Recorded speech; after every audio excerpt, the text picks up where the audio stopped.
Buenas tardes, doctor. Todo correcto. Buenas tardes, doctor. Todo correcto. Gracias. Bien, revisamos, quién sabe, alguno de los aspectos más importantes asociados a la función de la bomba cardíaca, determinante porque es el corazón quien finalmente se va a encargar de distribuir la sangre a toda la economía. Luego de que esta ha sido cargada con oxígeno a nivel pulmonar, necesitamos ahora distribuir no solamente el oxígeno, sino algunos sustratos que la célula necesita para poder mantenerse viva y, lógicamente, completar la función que le compete en relación al órgano del cual ella forma parte. Una falla respiratoria, una falla cardíaca, de por sí para nosotros entraña que el paciente estaría en gran riesgo de poder fallecer. Entonces, entender aquellos procesos que van a ir asociados a la descompensación, al deterioro o a la disfunción en lo que a la función directamente de la bomba cardíaca le corresponde, nos va a ayudar a comprender por qué es tan importante enfocar no solamente el diagnóstico, sino también el tratamiento para tratar de que se restablezca la función de esta bomba. Sin ella, indefectiblemente, no podríamos nosotros garantizar que exista un flujo de sangre adecuado. Con el fin de ejemplificar nuevamente el escenario sobre el cual corresponde evaluar al paciente con falla cardíaca, analizaremos este caso en una persona que, quien sabe, uno diría por la edad, no debería tener la connotación de una patología cardíaca. Sin embargo, sí la tiene porque asociada a ella como agente etiológico vamos a encontrar a una valvulopatía. Este es un paciente varón de 32 años de edad, quien tiene como antecedente importante el padecer un desorden valvular a nivel mitral. Lamentablemente, la válvula mitral, que anatómicamente está posicionada en el corazón del lado izquierdo, va a perjudicar, en el caso sea esta lesionada, en gran medida las capacidades de la bomba cardíaca de poder inyectar un volumen de sangre suficiente para la economía. Solamente nos reportan aquí que tiene una valvulopatía mitral, no nos definen qué tipo, si es una estenosis o es una insuficiencia. Clásicamente las valvulopatías, vamos a analizar luego la próxima semana, va a enfocarse en dos escenarios. O se tornan rígidas, que no permiten una apertura adecuada ni tampoco el cierre, hablamos de una estenosis, o no permanecen totalmente cerradas, no hay un sello firme para evitar que la sangre tenga una dirección opuesta a la que habitualmente debería tener, hablamos de insuficiencia. Entonces simplemente nos dicen que tiene una valvulopatía mitral. Ya tiene 2 años de diagnóstico y para esto el tratamiento no se está cumpliendo en forma adecuada. El paciente no está con tratamiento, por tanto, es dable entender que cualquier condición que afecte la función de un órgano sin tratamiento, la evolución de la enfermedad va a continuar hasta que en un momento se descompense y lleve a la aparición de sintomatología que obliga al paciente a buscar ayuda, tal como pareciera ser este caso, ¿no?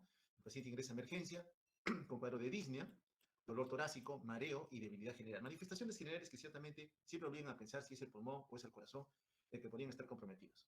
Pero adicionalmente a esto nos refieren que el paciente está eliminando una escasa cantidad de orina. Vale decir, por la disnea pensaríamos en causa respiratoria o un desorden respiratorio adecuado, o quién sabe también a nivel cardíaco alguna afección a nivel de la bomba, pero pareciera también que ahora se está comprometiendo la perfusión en órganos periféricos, como en este caso sería el riñón. Prácticamente podríamos considerar 3 aparatos que estarían trabajando mal: pulmón, corazón y riñón. Ciertamente este individuo, tal y cual como lo describimos, estaría en riesgo. Al examen físico, el paciente está despierto, en mal estado general, mal hidratado, mal nutrido, no presenta ingurgitación yugular. Esta es una condición que muchas veces vemos en cualquier individuo en donde la cantidad de volumen de agua está incrementada o hay problemas para poder movilizar adecuadamente la bolemia en la economía. Nos dicen que, particularmente en este paciente, no encontramos ingurgitación yugular. A nivel de tórax, sí escuchamos sinología determinante con la presencia de crepitantes bilaterales difusos. Vale decir, los dos campos pulmonares están comprometidos. Encontramos crepitantes difusos. Decíamos también en algún momento que no todo crepitante es daño alveolar, puede ser también a nivel intersticial. Aún así, el hecho de que tengan una distribución bilateral, difusamente extendidos, siempre nos van a obligar a pensar de que algo está ocurriendo a nivel del alveolo.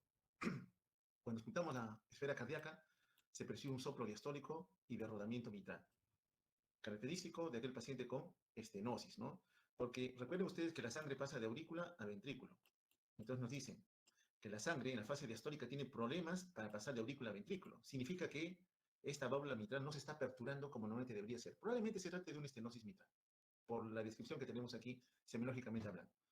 En el abdomen no se encuentra mayor alteración, a nivel neurológico tampoco. Entonces tenemos un paciente joven con un desorden valvular mitral, en donde ya hay una descompensación asociada a problema respiratorio, problema cardíaco y probablemente también algún tipo de afección en la función renal.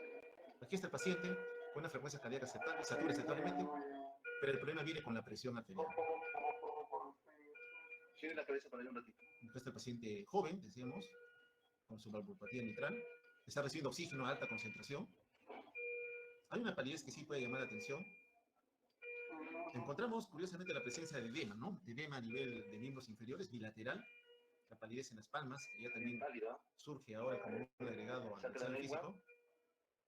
no están muy húmedas las mucosas orales. El tiene capilar lento. Estamos viendo que el paciente está hipoteso, probablemente también esté hipoperfundido, como parte de un proceso que evidentemente sabemos que se ha comprometido recientemente. Es un paciente que largamente ya tiene un diagnóstico de una patología valvular, ha comprometido la función de la bomba y en algún momento ya se preveía que esto iba a ocurrir, la aparición de una descompensación. Se solicita un estudio radiográfico de tórax como es parte del protocolo de estudio y la conclusión, para lo que ya hemos visto en otros casos, es que vemos un campo pulmonar tanto del lado derecho, acá no veo bien el borde derecho del corazón, todo blanco, estoy dibujando una línea que en realidad ni se reconoce, y el campo pulmonar izquierdo, ¿no? Un velamiento difuso, que característicamente para nosotros representa pues un problema netamente congestivo. Un pulmón blanco bilateral siempre lleva a sospechar un patrón congestivo, acumulación de fluidos, aumento del agua pulmonar total, que normalmente el paciente no debería tener. Lo común, ya sabemos, es que los campos pulmonares tengan un tono oscuro, como lo vemos en la parte superior, y sería prácticamente la única zona que estaría participando en intercambio de gaseosos adecuadamente, en tanto los 2 tercios inferiores no estarían participando en el cambio de gases porque pareciera haber un componente de líquidos acumulado a nivel pulmonar que no le permite oxigenar la sangre. Lamentablemente en este escenario también notamos que el paciente tiene una falla de bomba porque la presión arterial está francamente disminuida. Y como es habitual también en estos pacientes que vienen con franco deterioro hemodinámico, cardiocirculatorio, a nivel de electrolitos, bueno, significativo, una hipernatremia con hipercloremia y un potasio en 2.55. Un valor bastante bajo y de riesgo también para que el paciente, sabemos, potasio fuera de rango, pueda tener riesgo de arritmias cardíacas, ¿no? Una alcalosis respiratoria asociada a un desorden cardíaco, respiratorio y probablemente renal. Entonces el paciente está bastante comprometido. De por sí reconocemos una causa cardíaca que ha podido desencadenar un mal funcionamiento de órganos vecinos, el pulmón y también del riñón. Entonces, sobre este escenario, viendo un paciente con un desorden en la perfusión, con un daño a nivel pulmonar y también para perfundir los órganos, es que nos vamos a concentrar finalmente para valorar cómo es que se desencadena la insuficiencia cardíaca.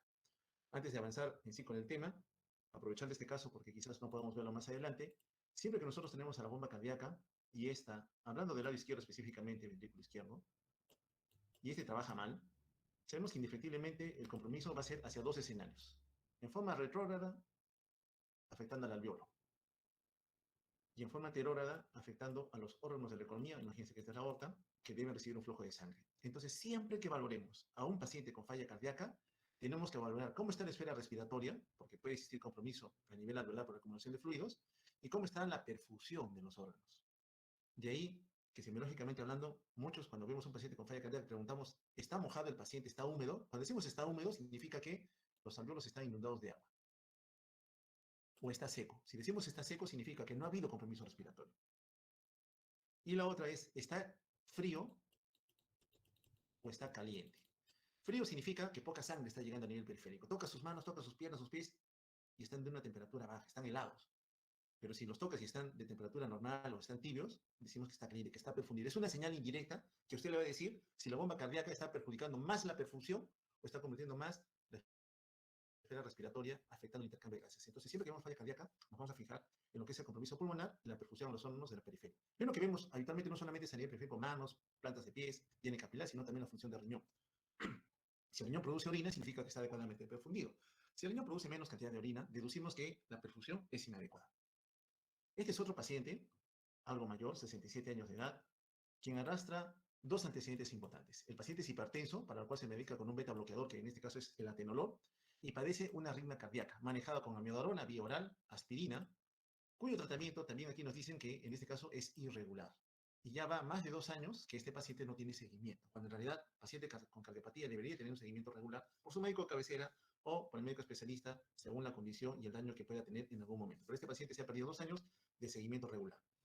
Muy bien, ¿por qué viene? ¿Qué le pasa a este paciente de edad algo avanzada, hipertenso con arritmia cardíaca? 30 minutos de enfermedad, señala que en forma brusca presenta tos seca con dolor torácico anterior tipo opresivo y disnea. Noten que el dolor torácico, la disnea, el mareo a veces, son manifestaciones que habitualmente nosotros vamos a ver representadas en el paciente con cardiopatía. Y peor aún, cuando nos dice que la disnea está progresando a presentarse con pequeños esfuerzos. El paciente camina dentro de una habitación o se desplaza dentro de su habitación únicamente o solamente avanza algunos pasos y ya se siente agitado, ya se siente cansado. Tiene que descansar obligatoriamente para sentir algún alivio en manifestaciones que habitualmente lo van a acompañar, que no solamente puede ser la disnea, sino también la presencia de dolor torácico o la presencia de mareo. Ante esta eventualidad que está ocurriendo con corto tiempo de evolución, el paciente pide ayuda a su cardiólogo, quien inmediatamente lo refiere al servicio. Vale decir, la condición pareciera ser grave, porque el paciente, hasta antes del evento, estaría aún compensado, pero 30 minutos antes, como bien nos dicen, súbitamente presenta la tos, el dolor torácico anterior tipo opresivo y la disnea. Cuando examinan al paciente, lo más significativo es la presión arterial, 210 sobre 135 milímetros de mercurio. Una presión bastante incrementada que llama la atención y quizás tendría relación con la sintomatología que el paciente ahora tiene. Junto con esto, su frecuencia cardíaca también está incrementada, está en 150 por minuto. Su frecuencia respiratoria está en 35 por minuto. Satura 75% con FiO2 ambiental. Ciertamente uno ve la historia de lo que ocurrió 30 minutos antes y cómo está ingresando el paciente, rápidamente nos llama la atención, ¿no? Es un paciente con franco deterioro hemodinámico, la postcarga se ha incrementado, hay una reacción, al parecer, de intentar vencer esa resistencia incrementada, el simpático activo, aumenta la frecuencia cardíaca, pero también en este escenario la esfera respiratoria se ha comprometido, notando sobre todo esta saturación de oxígeno bastante baja, asociada a un intento de compensar o de mejorar la oxigenación, aumentando frecuencia respiratoria, pero no le da. Mire que está respirando, está ventilando a 35 por minuto y aún así no llega a conseguir una saturación que llegue por lo menos a ese 90% deseado por todos. Se le examina, muy mal estado general, cianosis central y periférica, a nivel de pulmones se ausculta movilización de secreciones, describen inclusive que el pulmón pasaría bien, cosa que llama la atención con ese compromiso respiratorio. En tórax llama la atención el uso de los músculos accesorios. Está sudoroso el paciente, los ruidos cardíacos están incrementados y nos describen una señal de alarma. Existe presencia de estas sístoles ventriculares. Noten que aquí el proceso ha evolucionado mucho más rápido que en el primer caso que presentamos, en donde ya reconocimos una valvulopatía de base que finalmente ha originado algún tipo de daño a nivel miocárdico. Aquí no. El paciente ya era hipertenso con arritmia conocida, pero súbitamente se ha desencadenado algún factor de estrés, al parecer asociado a la elevación de la presión arterial, la cual está comprometiendo no solamente la función de bomba, sino también la esfera respiratoria. Aquí está la placa de tórax del paciente, quién sabe, no se semeja mucho a la que vimos anteriormente. Aún así, si bien es cierto, distingo algo más de campo pulmonar aireado, hacia la mitad inferior noto que el campo pulmonar está opacado, no está velado. En el lado izquierdo podemos decir que ocurre algo similar, ¿no? Como que quiero remediar también un patrón congestivo, pero no se parece al del primer caso. Aún así, ambos campos pulmonares estarían velados. Y una silueta del corazón algo agrandada, ¿no? Radiográficamente hablando. Tiempo después de tratamiento con soporte, ¿qué me llama la atención de esta primera placa que tenemos aquí con esta que está a continuación? Al paciente lo tuvieron que intubar. Aquí hay un tubo, que es el tubo endotraqueal, está por encima de la carina, la punta o la porción distal está por encima de la carina, y le han colocado un catéter venoso central. Vale decir, el paciente estaba tan mal que hubo necesidad de darle soporte ventilatorio porque él solo no podría mantenerse en equilibrio y ya demandaba de parte del grupo médico que lo estaba atendiendo darle el soporte que necesitaría porque caso contrario el paciente podría fallecer. Bueno, se llegó a este evento, pero notamos un cambio a nivel pulmonar, sí. Notemos que los campos pulmonares, ahora sí los distingo un tanto más oscuros, como habitualmente los sé ver, están menos velados que lo que vimos en la placa anterior. Significa que algún manejo con una respuesta rápida por parte del paciente ha ocurrido y estaría con cierta señal de mejoría desde el punto de vista radiográfico. No estamos viendo exámenes, no estamos examinando al paciente, solamente nos estamos guiando de la placa radiográfica, en donde ciertamente existen algunos cambios que nos dicen que después del tratamiento de soporte, el paciente habría o estaría respondiendo en forma adecuada.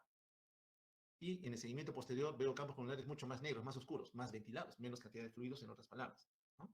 Entonces, ambos casos, ¿qué comparten de particular? Que la bomba falló y en su evolución comprometió la función respiratoria, con acumulación de fluidos a ese nivel. En el primer caso, claramente notamos que había una alteración de la perfusión, sí, porque los riñones estaban trabajando mal, porque vimos que la piel estaba pálida, hipoperfundía, llena de capilar lento. En el segundo caso, no tenemos referencia de cómo estaba la perfusión, pero sí, evidentemente, había un patrón congestivo, no tan grave como en el primer caso, pero aún así noten que en el paciente fue necesario darle soporte ventilatorio. Bien, habiendo analizado esto, vamos a hablar y discutir algunos aspectos críticos en relación a la insuficiencia cardíaca o a la falla cardíaca, tanto en la esfera crónica como en la descompensación aguda. Y hablaremos también algunos puntos relevantes en relación al coro pulmonar o a la falla cardíaca derecha, secundaria a algún compromiso a nivel del lecho vascular pulmonar. La falla cardíaca, como tal para nosotros, representa una enfermedad de manejo habitual. En forma frecuente vamos a encontrar pacientes que tienen algún grado de insuficiencia cardíaca. Unos más sintomáticos, los agudos, los que vienen con cuadro aparatoso, que tenemos que darle máximo soporte al inicio, y otros que vienen con un cuadro un tanto más solapado, más tranquilo, que se va instalando lentamente, que el paciente no viene tan descompensado. Según la evolución de la enfermedad y de la causa que haya originado esa falla de la bomba, en algún momento puede tornarse incapacitante. Vale decir, el paciente va a ser dependiente del soporte, de la ayuda que el entorno familiar le tenga que dar. Pero ¿qué representa al final de cuentas para nosotros la insuficiencia cardíaca? Es aquella condición, vamos a leer de forma teórica, en la cual el corazón no puede ofertar, no puede bombear la cantidad de sangre suficiente con oxígeno y sustratos energéticos para satisfacer las necesidades metabólicas que todas las células de la economía necesitan, incluyendo al mismo corazón. Entonces, hemos perdido esa capacidad de oferta y, lógicamente, la persistencia en el tiempo de ese estado de hipoperfusión que muchas veces la acompaña afecta a la función celular. La otra condición que puede ocurrir en el escenario de la falla cardíaca es que va a cumplir la función de bomba, va a inyectar un volumen de sangre a la economía, lo logra hacer, este es el objetivo de poder bombear la sangre, pero con alta presión de carga. Es decir, tiene que hacer un máximo esfuerzo para poder inyectar ese volumen de sangre. El mismo miocardio va a estar en alto estrés para poder cumplir esa tarea. Aún así, no está habituado, ¿no?, a trabajar de esa manera. Va a tener que en el tiempo generar algún tipo de respuesta compensadora que le ayude a mantener la perfusión que la economía necesita en forma continua. Se reconoce como un síndrome así porque muchas enfermedades, muchas patologías van a llevar a la aparición de una falla cardíaca. Cuando una entidad que aparece tiene muchas causas, le damos el rótulo de cuadro sindrómico, ¿no? Es un síndrome de falla cardíaca. En general, está caracterizado por la presencia de signos que yo puedo encontrar en el paciente y de síntomas que él habitualmente me va a referir. Dentro de los cuales nosotros vamos a notar los que habitualmente el paciente trae a la consulta, la presencia de disnea. El paciente se siente agitado. Ya nota que haciendo alguna labor que habitualmente no le ocasionaba mayor esfuerzo, ahora sí le causa algún tipo de molestia. O que al intentar hacer algún tipo de actividad mayor no puede desempeñarla como habitualmente lo solía hacer. Y esta serie de alteraciones que el paciente trae y que podemos visualizar también nosotros, se van a dar porque la bomba, repito, no va a ser capaz de mantener un gasto cardíaco suficiente para mantener la oferta continua que las células de la economía vayan a tener con él. La otra condición, repito otra vez aquí, estamos hablando de perfusión, en otras palabras, perfusión. Lo que vemos cuando vemos siempre un paciente con falla cardíaca, vemos si está bien perfundido o no. ¿Cómo nos damos cuenta? Bien de llenado capilar, el paciente está consciente, está despierto, está orinando adecuadamente. Esos son señales de que la perfusión es buena. O que tenga que redistribuir el volumen de sangre que normalmente le está llegando en el intento de mantener las presiones normales. Pero en el camino puede desembocar en un flujo retrógrado, que en el caso se tratara de las cavidades izquierdas, puedan comprometer. ¿Cómo se clasifica la insuficiencia cardíaca? Hay o existen varias clasificaciones de insuficiencia cardíaca, varias en realidad. Desde el punto de vista anatómico uno puede dividir falla cardíaca del lado izquierdo, falla cardíaca del lado derecho, falla cardíaca retrógrada, falla cardíaca anterógrada. En relación al ciclo cardíaco, falla cardíaca sistólica si el problema es para inyectar un volumen de sangre, o falla cardíaca diastólica si el problema es para que se permita un adecuado llenado de sangre.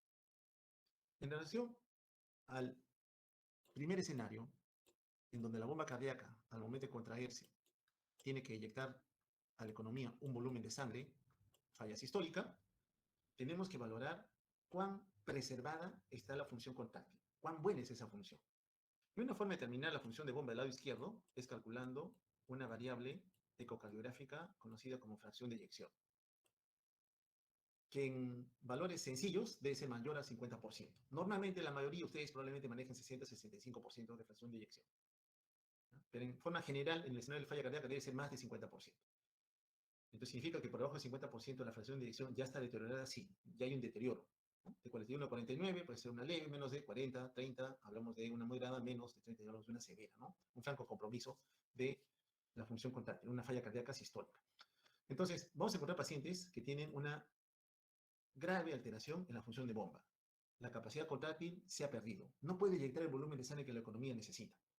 A eso le llamamos insuficiencia cardíaca sistólica, cuando hay compromiso de la función de bomba del lado izquierdo. El otro escenario es cuando la fracción de eyección está bien. Logro inyectar un volumen extra adecuado de la economía, sí. Lo digo, entonces, ¿por qué la falla? Bueno, el problema viene en el llenado.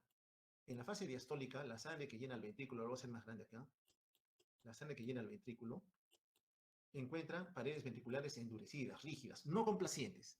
No es un ventrículo que se deja llenar, no. Opone cierta resistencia. Aún así, eyecta un volumen de sangre adecuado, sí, pero no permite un buen llenado. Entonces le hablamos, como está comprometiendo la fase de llenado, la fase diastólica, a este escenario como una insuficiencia cardíaca diastólica. En forma general, cuando uno evalúa al paciente con falla cardíaca, ¿qué le interesa más?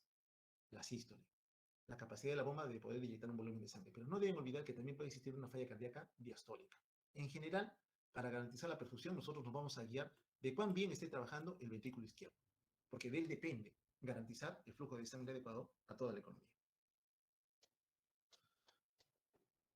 ¿Cómo podemos entonces nosotros determinar que una insuficiencia cardíaca ya se está desarrollando en un individuo. Clásicamente, porque el gasto cardíaco va a disminuir. Y lógicamente, cuando el gasto cardíaco disminuye, vamos a encontrar algún tipo de consecuencia. En forma anterógrada, afectamos la perfusión. Todas las células dejan de recibir la cantidad de sangre que habitualmente venían recibiendo. Entran en estrés, buscan sobrevivir, producen ATP, acumulando una alta cantidad de ácidos, por eso ocurre la acidosis como un acompañante habitual en esta descompensación. Eso en forma anterógrada. En forma retrógrada, lógicamente, la presión va a incrementarse. Se acumula sangre en el lado izquierdo del corazón que no puede inyectar en forma adecuada. Ese volumen de sangre acumulado que no se inyecta se va acumulando en el territorio venoso capilar y ocurre el aumento de la presión hidrostática que llevará a la presentación de una congestión pulmonar. Entonces, para cuando esto ya se está dando, el paciente va a venir con tos, va a venir con flaca dificultad respiratoria, intenta acostarse y no puede porque se ahoga, le falta el aire, tiene que estar sentado predominantemente. Entonces, aquí estamos viendo los dos escenarios de la falla cardíaca. Patrón húmedo o seco, cuando los dos será húmedo si está congestionado, seco si no ha habido compromiso pulmonar. Y a nivel de la perfusión, si está frío o si está caliente. Hipoperfundido le encontramos al paciente, extremidades frías. Hipoperfundido está, compromiso neurológico, no le llega sangre al sistema nervioso central. Está hipoperfundido, el paciente no orina lo que debe orinar.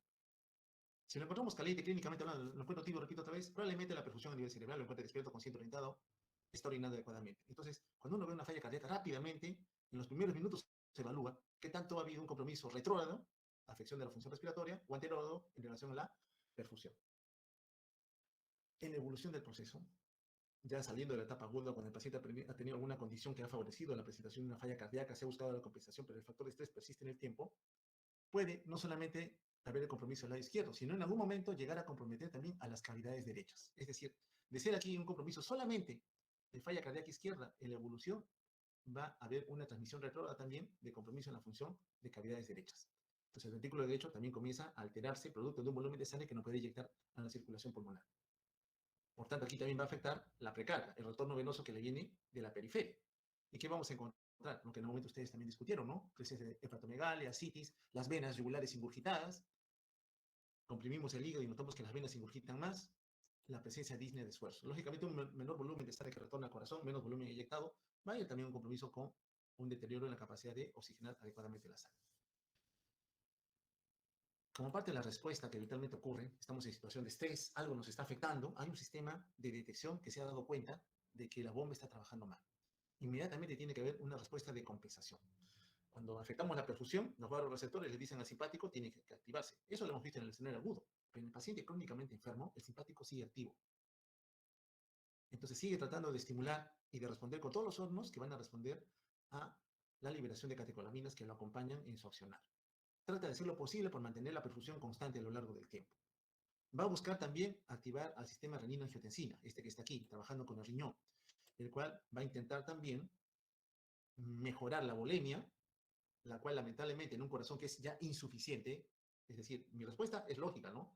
Bajó la presión de perfusión, aumentaré la volemia, pero desconoce que esa volemia incrementada va a afectar más la función de bomba, porque es una bomba que ya no puede trabajar con una precarga que le va a seguir llegando. Se genera entonces un círculo vicioso en donde esa respuesta de compensación, entre comillas, en lugar de ser de apoyo, benéfica para atenuar en algo esa sobrecarga de trabajo que tiene, lo va a perjudicar finalmente. Y va a llegar finalmente la etapa de la descompensación, que la vamos a analizar también. Solo esta era una manera de resumir lo que vemos en el paciente con falla cardíaca. Existe un escenario en donde el paciente súbitamente presenta una descompensación. Estaba tranquilo y súbitamente se descompensa.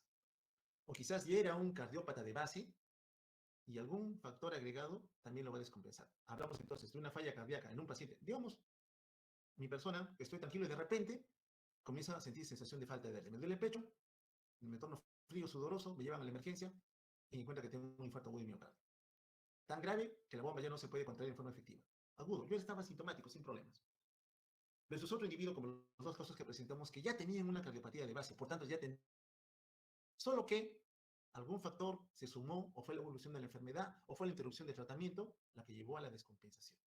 Entonces tenemos un escenario de un paciente crónicamente enfermo, que en algún momento se puede descompensar, y otro paciente que estaba aparentemente bien, y súbitamente se descompensa.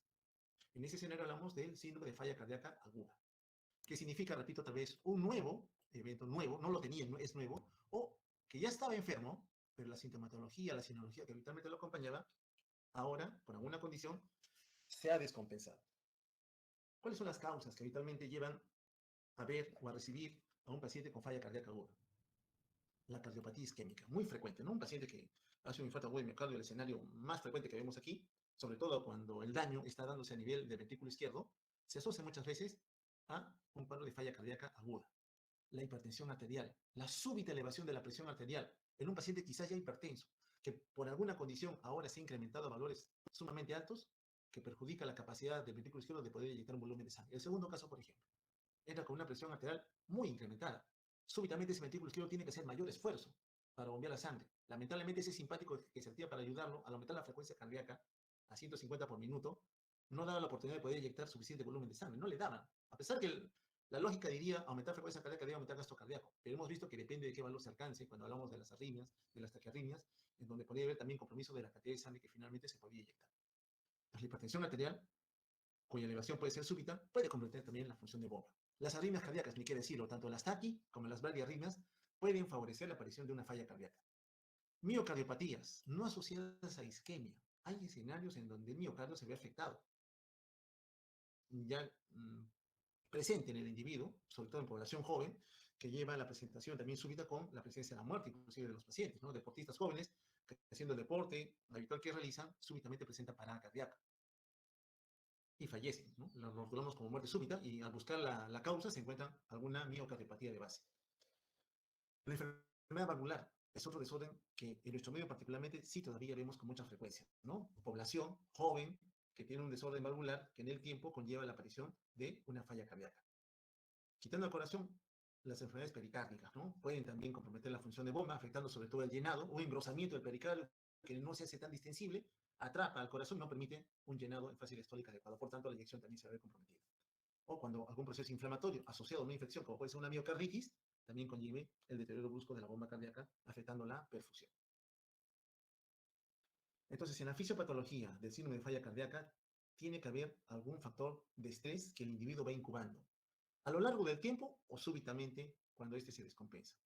Partimos aquí en el eje de las ordenadas con la fracción de eyección. Ya hemos dicho, más del 50% debe ser lo mínimo que deberíamos tener. Este individuo tiene 60%, formidable. A cierta edad, él se ve expuesto a un factor de estrés. ¿Cuál factor de estrés? Hipertenso, tiene una arritmia, tiene una valvulopatía que todavía no es sintomática, por ejemplo, es fumador, tiene hiperlipidemia, etcétera, etcétera. Entonces, hay factores que el paciente va acumulando y como sucede con otros escenarios, fácil luna de miel. Tranquilo, asintomático, no tengo nada. Pero ese factor de estrés que no desaparece, lentamente va a ir ocasionando un daño a nivel de la bomba cardíaca. Para cuando esto ya se da, van a ocurrir cambios histológicos a nivel del músculo cardíaco, conocidos también como remodelado, que van a influir en la fracción de eyección. ¿Cuánto de volumen de sangre eyecto a la economía? ¿Cómo entendemos fracción de eyección? Antes de avanzar otra vez, quizás no estoy siendo muy claro. Cuando el ventrículo izquierdo, al final de la diástole, se llena de un volumen de sangre, a eso le llamamos volumen de fin de diástole, ¿cierto? Se llena, ya está terminando la fase diastólica, el ventrículo ya recibió un volumen de sangre, que más o menos es de 120 a 140 mililitros, al final de la diástole. Luego viene la señal eléctrica, ya le dice al ventrículo izquierdo que tienes que contraer, por tanto, inyectar un volumen de sangre a la economía, se contrae el ventrículo izquierdo, por eso lo hago de menor tamaño, pero él no eyecta toda la sangre que tiene. Él eyecta un volumen de sangre y se queda con un remanente. ¿Con cuánto se queda? Más o menos con 50 mililitros. O sea, no eyecta todo. ¿Cuánto eyectó entonces? Alrededor de 70 mililitros. Entonces, lo que tenemos que hacer nosotros es llevar en el numerador al volumen que eyectó entre el denominador el volumen de sangre que finalmente llenó el ventrículo. Eso es fracción de eyección. Debe ser mayor al 50%. Idealmente, ustedes deben estar 60-65%. Son pacientes jóvenes, no tienen cardiopatía de base. Entonces, estamos diciendo que entre un factor que está presente en la economía de este paciente, son varios en realidad, gradualmente vamos a encontrar un daño en la función de bomba. El ventrículo izquierdo va a perder fuerza contráctil, va a tener que buscarme algún mecanismo de compensación para mantener la oferta continua de requerimiento que a nivel periférico se vaya a tener a lo largo del tiempo. Entonces, igual ocurre el deterioro. ¿Va a ser reconocido por el sistema nervioso autónomo? Sí, el sistema nervioso autónomo va a activar mecanismos compensadores. Hemos visto algunos de ellos, ¿no? Activación simpática, como la parte de la activación neurohumoral, y también va a ocurrir una activación del sistema renino-angiotensina. Entonces, ambos van a intentar compensar. Bueno, le falta la bomba, no está profundiendo bien, mejoremos la contractilidad, aumentaremos la frecuencia cardíaca, retendremos más sodio, más agua para tratar de mantener toda la hemodinámica en equilibrio. Sí, al inicio lo consiguen, pero como el factor de estrés sigue presente, no ha desaparecido, y estamos en fase de luna de miel, el paciente no busca ayuda, ni siquiera con un chequeo regular que debería tener, la función cardíaca se va deteriorando. Hasta que en algún momento ya se va a tornar sintomática. El paciente ya se torna sintomático. Y ahí recién es que busca ayuda. Se me están hinchando los pies, la barriga está hinchando, no entiendo por qué. Bueno, que camino, me agito, me canso y antes no lo hacía. Pero para que eso ocurra, tenemos que entender que ya previamente, años atrás, él ya ha ido progresivamente dañando la función de la bomba cardíaca. Ese es el escenario global, ¿no? El síndrome de insuficiencia cardíaca crónica, ¿no? En el agudo no, él estaba tranquilo, hasta que un evento súbito lo descompensa. El ejemplo clásico, ya lo comentamos, es el infarto agudo de miocardio. Entonces, ese ventrículo, hablando específicamente del ventrículo izquierdo, de donde depende la perfusión a toda la economía, siempre va a responder de alguna manera a las situaciones de estrés. En un paciente hipertenso, el aumento de la poscarga va a llevar a que el miocardiocito tenga la tendencia a hipertrofiarse, aumente el tamaño, porque tiene que vencer una mayor resistencia. Pero eso lo va a conseguir a lo largo del tiempo. No es que hoy se elevó la presión y en horas estoy hipertrofiando al músculo cardíaco. No, eso ocurre a lo largo de mucho tiempo, varios años de evolución. Y progresa a lo que conocemos como hipertrofia ventricular concéntrica. Tenemos bastante masa muscular, ¿no? Y el tamaño de la cámara cardíaca, por tanto, músculo se reduce. Entonces va a ser un ventrículo que cuando quiera ser llenado de sangre va a estar endurecido. ¿Por qué? Porque tiene mayor masa muscular, está dura, está tensa, no le da. Entonces no va a haber tanto disfunción sistólica, lo que vamos a encontrar es disfunción diastólica. El otro escenario es cuando tenemos sobrecarga de volumen. Un volumen de sangre que no debería tener, pero que está sobrecargado, se está acumulando. Las alteraciones valvulares, por ejemplo, una insuficiencia aórtica. Vamos a poner ejemplo. El corazón bombea la sangre, eyecta un volumen hacia la aorta, el cual intenta retornar, pero no debería hacerlo porque las válvulas sigmoideas se deben cerrar herméticamente, deben impedir el flujo retrógrado. Pero ¿qué ocurre si tiene una insuficiencia aórtica? Es decir, las válvulas no se cierran bien, la sangre regresa. Aparte de la que viene por la aurícula, regresa la sangre de la aorta. ¿Qué hacemos con ese ventrículo? Le estamos sobrecargando de volumen de sangre. La respuesta que vamos a encontrar a nivel histológico va a ser una elongación o un estiramiento. ¿Y qué encontramos? Una miocardiopatía dilatada, pared más delgada. Aquí sí, el compromiso va a ser más histórico, ¿no? Porque esa pared no se va a contraer, no le da, no puede ya en algún momento inyectar el volumen stroke que la economía necesita. Hay formas mixtas, sí, sobre todo en el infarto, ¿no? Vamos a verlo el día de mañana, sobre todo con las complicaciones. Lo negro que ven acá, lo negro, es músculo cardíaco sano, que no fue afectado por el infarto. Lo gris, que está aquí, esta zona gris, es parte de la pared del ventrículo izquierdo que se ha muerto, se ha necrosado, se ha infartado. Si se ha infartado, ya no se mueve. Entonces, la sangre llena el ventrículo izquierdo, solamente, digamos, la mitad del ventrículo izquierdo se contrae, la otra mitad no, porque se ha infartado, no se va a contraer como debería ocurrir. Entonces va a llevar a que haya un estancamiento de sangre acumulado aquí. Algo similar a lo que vimos aquí en esta miocardiopatía. Entonces, también gradualmente esa cavidad se va a agrandar. Va a ocurrir una miocardiopatía dilatada con una porción de músculo que solo quedo yo tengo que bombear la sangre, tengo que mandar un volumen stroke, también se va a hipertrofiar. Entonces vamos a encontrar un deterioro mixto a favor de dilatación en la zona muerta y de la hipertrofia en la zona que queda, que intenta compensar para mantener todavía un volumen stroke adecuado a la economía. Entonces, ese factor de estrés que en algún momento un individuo presenta, la hipertensión es uno frecuente, hemos visto, pero el paciente hipertenso puede ser asintomático, no tiene molestias, él cree que está sano. Gradualmente la hipertensión arterial, que va a acompañar a la aparición de la misma, va a comenzar a ocasionar un daño secundario. ¿Y cuál es el daño secundario que habitualmente vemos allí? Un remodelado en el ventrículo izquierdo. Cambia la masa muscular. Puede favorecer la hipertrofia, pero también la hipertrofia lleva a que haya mayor cantidad de célula en tamaño que alimentar. Si el flujo de sangre no va a ser adecuado, recuerda que la coronaria va a intentar perfundir a toda la pared del miocardio, pero como ahora es una pared engrosada, muchas veces las ramas de las coronarias no se dan abasto. Y esos miocardiocitos que no son adecuadamente perfundidos pueden desaparecer bajo mecanismo de apoptosis. Y si es que desaparece un miocardiocito, otra célula aprovecha espacio vacío, lo voy a ocupar. ¿Quién es? El fibroblasto. Y el fibroblasto no se contrae, no tiene función contráctil. Entonces, gradualmente en el tiempo, ese paciente va a ir perdiendo fuerza. La fracción de eyección, por tanto, va a disminuir. Por eso hablamos de falla cardíaca con fracción de eyección reducida, ¿no? También conocida como falla cardíaca sistólica o anterógrafo. Y junto con él, otros mecanismos de compensación que llevan a la elevación de radicales libres de oxígeno, el óxido nítrico que también intenta compensar, pero más va a favorecer una vasodilatación que en cierta manera no le va a convenir mucho a la bomba. La activación neuromoral, bueno, no viste, el simpático se activa, sí, le sigue el sistema renina-angiotensina, otros mediadores que se van a sumar, las endotelinas, el mismo corazón. Libera otros mediadores que intentan compensar, digo, tengo mucho volumen, hago mucha precarga, no puedo manejarla. Libero péptido natriurético auricular. Si bien es cierto, la activación del sistema renina-angiotensina busca retener agua, el péptido natriurético auricular busca eliminarla. ¿Cómo? Elimina sodio, favorece su eliminación. Y si se va el sodio, se va el agua.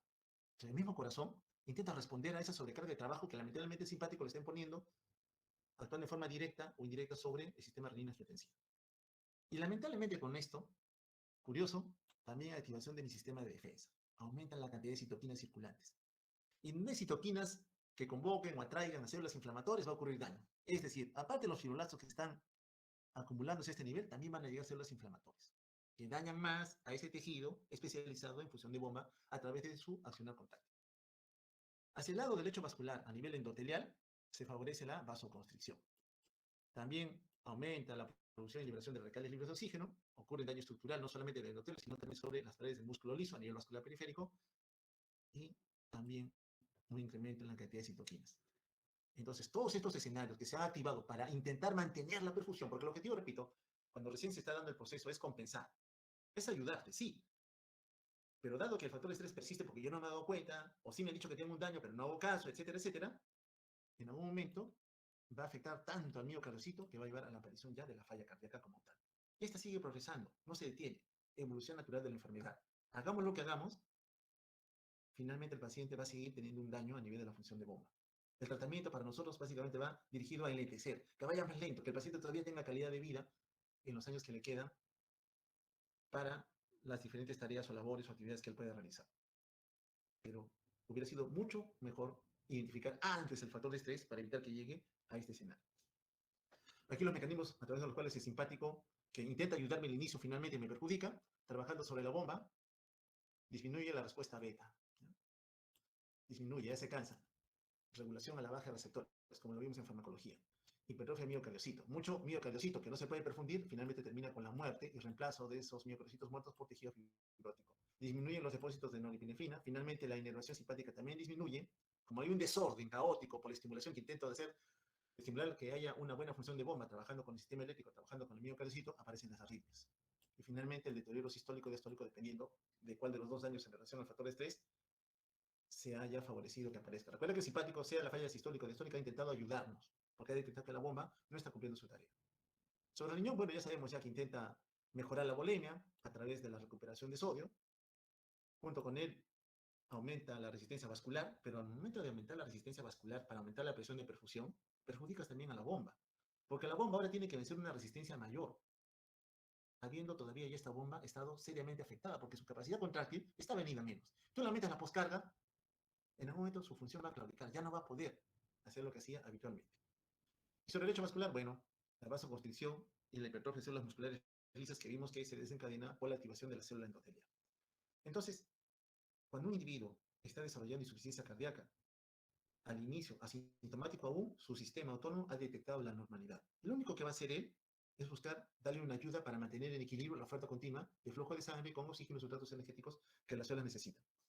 Todos los mecanismos de activación simpática, sistema renina-angiotensina, que habitualmente reconocemos en ellos, la hormona antidiurética o arginina vasopresina, buscan ayudar. Al inicio es ayuda, pero el factor de estrés sigue allí. Y en tanto esté el factor de estrés, en algún momento estos sistemas, a pesar de que se han activado a sobremanera y en forma crónica, no van a poder responder y al contrario van a comenzar a ser perjudiciales. En el miocardio, pues, sucede este evento, ¿no? Reconocido como remodelado, remodelado de la pared ventricular, generado por activación neuromoral. Aquí nuevamente hacemos referencia a las citoquinas, liberación de mediadores inflamatorios y reemplazo de miocardiocitos por fibroblastos. Aquí la muerte, que lógicamente va a ocurrir, más hipertrofiado está el músculo, menos capacidad de alimentarlo en forma adecuada vamos a tener. De una u otra manera vamos a perder también acá miocardiocitos y cuando hay muerte celular, también de una u otra manera mi sistema de defensa se va a activar. La cantidad de especies reactivas de oxígeno, de activación de fibroblastos, de reclutamiento de células inflamatorias se va a incrementar. Y el desorden va a ser a nivel del sistema eléctrico, a nivel de hecho vascular, muscular, hematológico, sistémico al final, porque si el miocardio no se contrae de forma adecuada, perjudicamos la perfusión, vamos a acudir ya al escenario franco de insuficiencia cardíaca. Muy bien, entonces en resumidas cuentas, un individuo en quien estamos enfrentándolo por una serie de manifestaciones clínicas en donde la disnea es una molestia bastante frecuente y lo rotulamos como una falla cardíaca, tenemos que entender que son dos los procesos fisiopatológicos asociados a la insuficiencia cardíaca. En relación a la falla, porque disminuye el gasto cardíaco, afectamos qué cosa? La perfusión. Y en relación a la falla vascular, el retorno venoso. No lo puedo manejar, porque yo, siendo bomba cardíaca, teniendo una labor insuficiente, no puedo recibir todavía en forma continua un volumen de sangre para poder inyectarlo a la circulación pulmonar o a la circulación sistémica. Tenemos problemas serios a estos dos niveles. Entonces, aquí está la bomba cardíaca, en un individuo normal todavía, hace luna de miel, actividad contráctil continua para garantizar la oferta de oxígeno y sustratos energéticos a la economía. Para ello es dependiente de la integridad del miocardiocito. No trabaja solo, la mecánica ventilatoria de los pulmones ayuda a mantener esta tarea, de ahí que cuando la bomba falle, un órgano directamente comprometido va a ser el pulmón.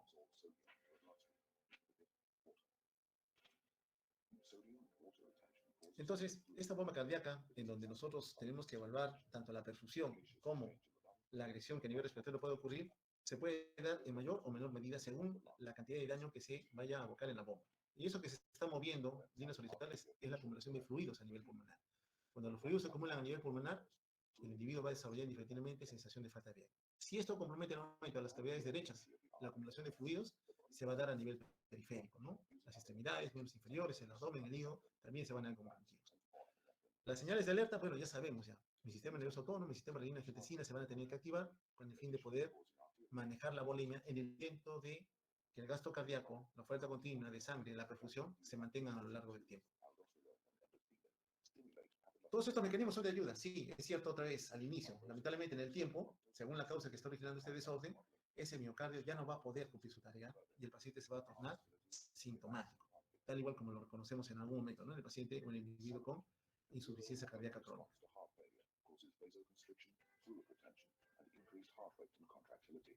In turn, these processes initiate a vicious cycle of further myocardial injury and escalating heart failure. Bueno, ya hablando de injuria a nivel miocárdica, el perjuicio directamente en la función de bomba va a afectarlo directamente a él al inicio y luego a los órganos de la economía. Repetimos otra vez, en forma retrógrada del pulmón y en forma anterógrada a la perfusión de todos los órganos. Muy bien, entonces, en general, la función de bomba para nosotros importante siempre va a ser valorar cómo está trabajando el ventrículo izquierdo, porque con eso garantizamos la oferta de sangre a todos los órganos de la economía. El lado derecho también puede tener representación en un escenario de una insuficiencia cardíaca, sí, sobre todo para determinar de que la capacidad de manejar el volumen de sangre que normalmente le llega a las cavidades derechas puede ser en algún momento incrementado. Hablamos de retorno venoso. Entonces, cuando de alguna manera las cavidades derechas son afectadas, únicamente ellas, hablamos de un síndrome de falla cardíaca derecha, que muchas veces está asociado a una miocardiopatía, en donde el efecto general va a ser que no podemos seguir recibiendo el volumen de sangre que normalmente debería regresar al corazón del lado derecho. En otras palabras, se genera una congestión sistémica. ¿Y qué es lo que ocurre acá? La presión en la fase diastólica del ventrículo derecho va a estar incrementada. ¿Por qué? Porque ese ventrículo derecho no tiene la capacidad de poder seguir inyectando el mismo volumen de sangre hacia la circulación pulmonar. Como no la puede inyectar, se queda con un remanente de sangre. Pero el retorno venoso continúa, intenta seguir devolviendo la sangre al lado derecho. El lado derecho no puede recibir más sangre. Entonces la sangre se queda acumulada en estos territorios. Como vemos aquí, a nivel de miembros inferiores, a nivel del abdomen o en el circuito venoso asociado a los miembros superiores. Causas generales de afección del lado derecho del corazón son múltiples, en especial en aquellas en donde vamos a ver un compromiso de la circulación pulmonar que muchas veces puede ir asociada a desorden valvular, una estenosis, por ejemplo, de las válvulas hemorroideas pulmonares, un escenario de daño a nivel del pericardio que más que nada comprometa a las cavidades derechas, una pericarditis constrictiva, un proceso inflamatorio a nivel de miocardio, una miocarditis, por ejemplo, depósito de tejido normal, como ocurre en la amiloidosis, por ejemplo. O un clásico, ¿no? Cuando por alguna circunstancia el lecho pulmonar, hablando de parénquima, por presencia de tejido fibrótico, comienza a causar una constricción de los vasos arteriales, aumentando la resistencia vascular pulmonar y haciendo que el ventrículo derecho, en base a ese aumento de la resistencia, tenga que adecuarse a él. ¿Y eso qué va a generar? Que la presión dentro del ventrículo derecho se incremente, porque tiene sangre que no puede inyectar hacia la circulación pulmonar, le cuesta. Entonces la sangre se estanca en la aurícula derecha, no puedo manejar esa sangre, se estanca de forma retrógrada hacia los miembros inferiores, de forma retrógrada hacia la circulación que se recupera de la cabeza y los miembros superiores. Entonces, esta acumulación de fluidos, ya que afecta a toda la economía, es representativa del síndrome de falla cardíaca derecha. ¿Cómo la encontramos entonces? Paciente con ascitis, hepatomegalia, paciente con edema en miembros inferiores. Ese es el dato más característico en esta falla. Generalmente el paciente viene en esta condición, ¿no? Sobrecargado de volumen de agua, francamente edematizado, la presencia de cianosis a nivel periférica y también a nivel central, en la coloración azulada de los labios y los dedos de las manos, un abdomen distendido con presencia de líquido, palpamos el hígado inclusive por debajo del borde costal, generalmente el hígado está protegido por la parrilla costal, pero aquí no, es un parénquima hepático agrandado, dado que es muy vascularizado y vacía su contenido de volumen de sangre hacia la vena cava inferior, no lo puede hacer porque el ventrículo derecho no está recibiendo la sangre en forma tan adecuada como habitualmente lo solía hacer. Entonces la sangre se acumula en estos territorios y notamos los cambios que habitualmente acompañan a las manifestaciones clínicas típicas del paciente con falla cardíaca derecha. El paciente viene con falla cardíaca derecha. Algo ha ocurrido a ese nivel y las condiciones son las que relatamos anteriormente. Muy bien. Entonces, el síndrome de falla cardíaca derecha pura solamente haya comprometido la función del ventrículo derecho. Hay otro escenario, para entenderlo un poquito mejor, que es el síndrome de falla cardíaca izquierda. No solamente cuando el ventrículo izquierdo, para alguna condición, ha visto convertir su tarea. Lo que hemos hablado anteriormente. Cuando esto ocurre, sabemos que tenemos que fijarnos en la esfera respiratoria. ¿Hay acumulación de fluidos a nivel pulmonar o no? Entonces, el daño o la gravedad del cuadro muchas veces se valora en determinar si el pulmón está comprometido o no. Clásicamente el paciente viene, como lo estamos notando aquí, sentado, acostado, no lo tolera por nada del mundo, prefiere estar en esa condición con el fin de darle un poco más de espacio a los pocos alvéolos que le quedan para oxigenar la sangre. Entonces, un aspecto importante que acompaña al síndrome de falla cardíaca izquierda es el compromiso a nivel pulmonar. Al igual como ocurre en la falla cardíaca del ventrículo derecho, también la presión diastólica en el ventrículo izquierdo va a estar incrementada. Entonces, cualquier escenario que dañe la función de bomba ventrículo izquierdo, hipertensión arterial, coartación de aorta, presión de ductos arterial persistente, una estenosis aórtica, por ejemplo, una insuficiencia aórtica, una insuficiencia mitral o un daño directo del músculo cardíaco, como ocurre en el infarto característicamente, va a hacer que la bomba fracase. No puedo bombear la sangre, no puedo inyectar un volumen de sangre hacia la circulación sistémica. Entonces, la sangre se queda retenida, se estanca a nivel de la aurícula y en forma retrógrada llegan a un momento al lecho venocapilar pulmonar. Aumenta la presión hidrostática, inundamos los alvéolos de líquido, perjudicamos el intercambio de gases, escuchamos crepitantes, decimos mi paciente tiene falla cardíaca con patrón congestivo, está húmedo.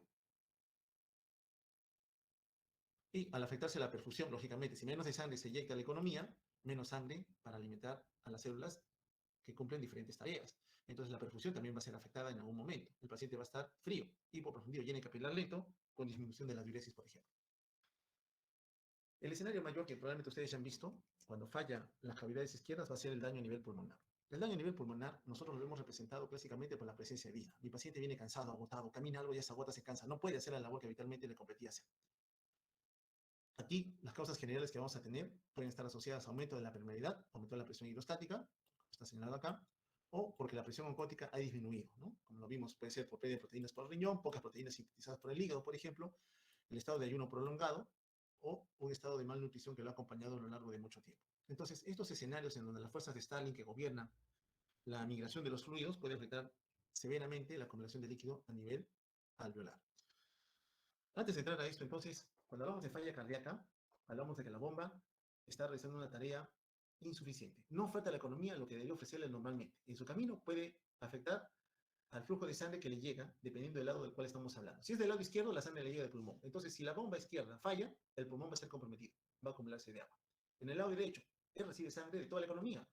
Por tanto, si falla las cavidades derechas, la acumulación de fluidos va a estar en toda la economía. El edema en miembros inferiores, repito otra vez, la citis, la hepatomegalia, la ingurgitación yugular. Entonces, cuando uno evalúa a un paciente y sospecha que pueda tener un síndrome de falla cardíaca, útil es valorar cómo está la bomba, cómo está la contracción, porque hemos visto que el escenario de la clasificación de la insuficiencia cardíaca es ver si la función sistólica, la contracción, es adecuada o no. Y un estudio que nos ayuda mucho es la ecocardiografía. Esta es una vista ecocardiográfica de 4 cámaras. Ahí estamos notando al ventrículo izquierdo. Acá se grafica el ventrículo izquierdo. Voy a tratar de marcarlo nada más para dar inicio a esto. Este es el ventrículo izquierdo. Aquí está la aurícula izquierda. Por supuesto que el que está hacia este lado es el ventrículo derecho, aurícula derecha. Entonces, cuando uno evalúa con ecografía cómo está la función de bomba, tiene que ver cómo se mueve el ventrículo izquierdo. ¿Por qué me interesa? Porque es la cámara cardíaca que va a distribuir la sangre de toda la economía.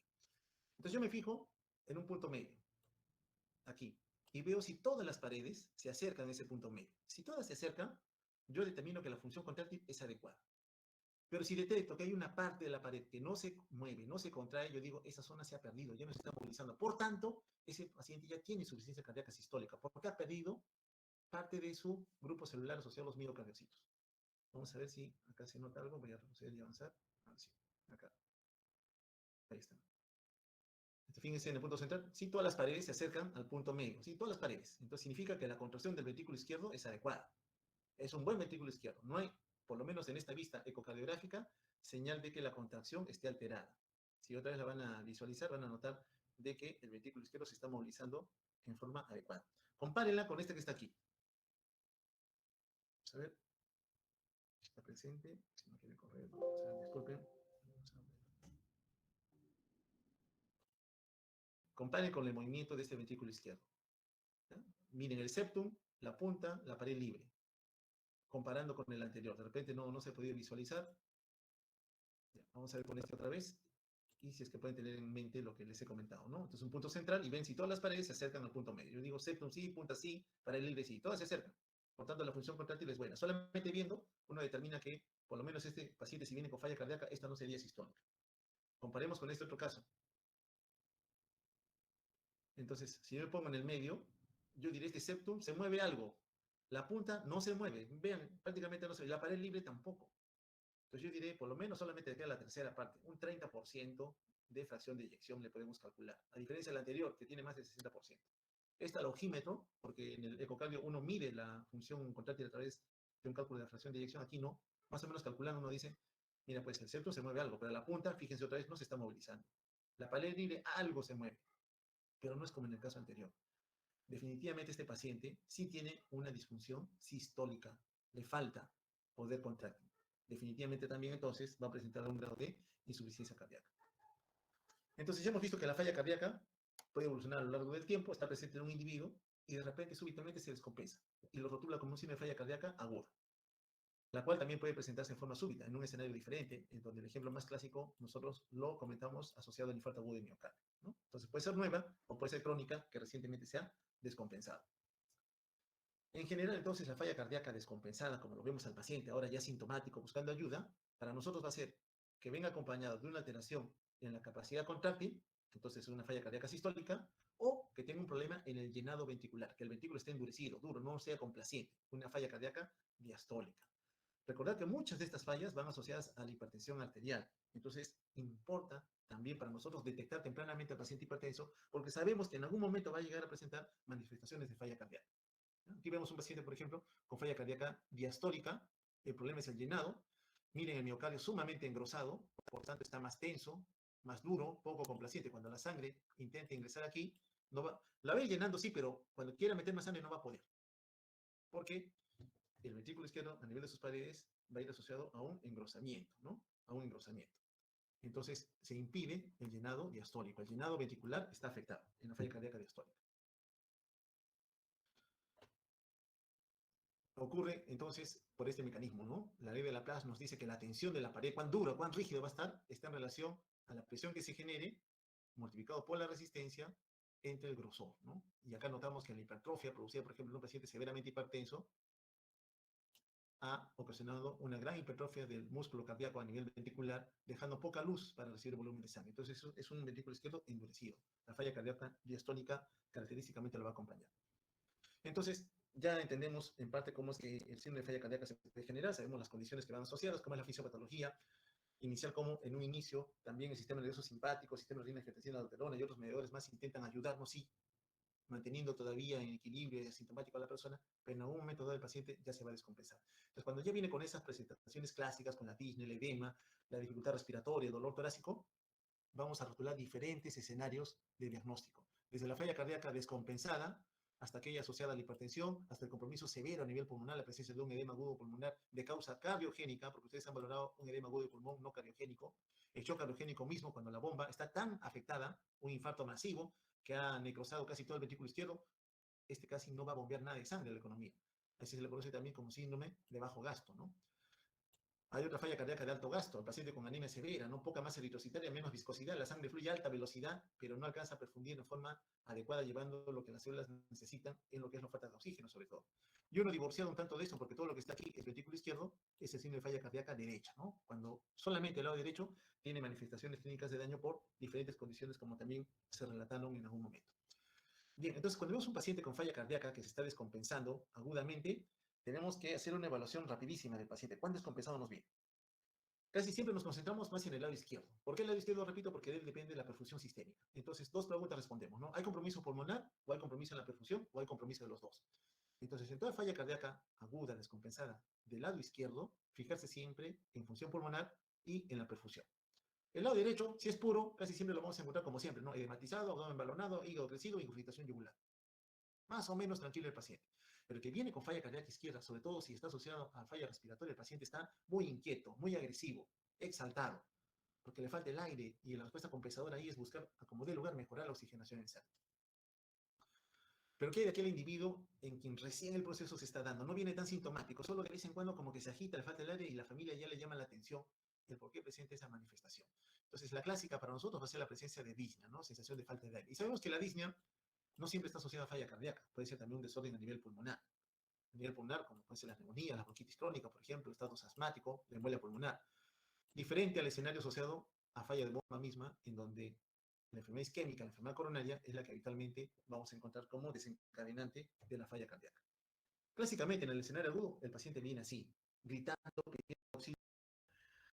Necesita aire como de lugar, entre comillas, ¿no? Lo que necesita es oxigenar la sangre. Cuando uno lo evalúa rápidamente, encuentra el paciente lleno, crepitante, saturado, baja, tocamos sus extremidades y estas están frías. Le tomamos una placa, un agrandado, como vemos aquí, con ingurgitación de los cilios. Se está congestionando el paciente. Agua se está metiendo en los alveolos. No hay intercambio gaseoso. El oxígeno es torpe para difundir en un medio en donde la membrana alveolar capilar está mucho más engrosada. No va a poder. El paciente encuentra como única comodidad hasta este momento estar sentado. Tú lo acuestas, es capaz de golpearte. Está tan desesperado porque sabe qué condiciones van a agravar o van a intensificar las molestias asociadas a la falla cardíaca. En este caso, del lado izquierdo. La falla cardíaca del lado izquierdo es bien aparatosa, nos viene en esta condición. El lado derecho no. Es más solapado, tranquilo, así, bastante llamativo el fenotipo con el cual viene, ¿no? El paciente con falla cardíaca derecha. Pero la falla cardíaca izquierda no, es más escandaloso al momento de recibirlo, sobre todo en el escenario de la emergencia. ¿Qué factores clásicamente acompañan a la descompensación? En general, pues el paciente mal adherido al tratamiento, ¿no? Sabe que tiene que recibir una serie de medicaciones para controlar la enfermedad y no la recibe o no quiere consumirlas.